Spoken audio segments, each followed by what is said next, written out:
Quelle est la position des États-Unis par rapport à cette histoire des actifs russes? Bien évidemment, elle diffère de celle de l'Europe comme on va le voir.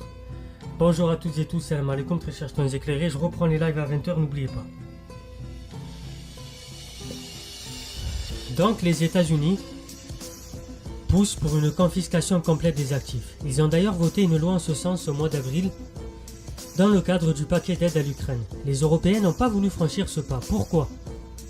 Parce que pour eux, ça reviendrait à s'asseoir sur le droit international, notamment en matière monétaire. Petit aparté, le droit international quand il s'agit de Gaza, ils n'en ont absolument rien à faire les Européens. Encore une fois, je dénonce l'hypocrisie, la contradiction, le deux poids deux mesures.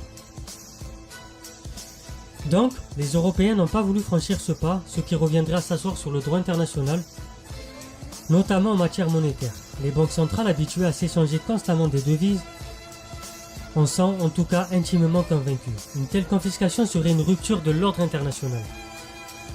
Au moment où l'Europe voudrait que la Russie le respecte, s'est alarmée en substance Christine Lagarde, la présidente de la BCE.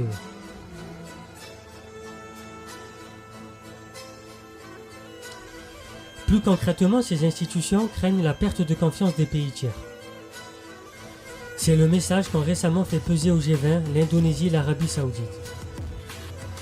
Les Européens redoutent également des mesures de rétorsion sur les centaines de milliards d'euros d'actifs de leurs entreprises gelées en Russie. Les Américains possèdent peu d'actifs russes et donc ils ne craignent rien pour le dollar comme monnaie de réserve. Le droit international qu'ils ont largement inspiré est aussi le résultat d'un rapport de force, je tiens à le rappeler. C'était Soso Lintello, abonnez-vous, partagez, likez.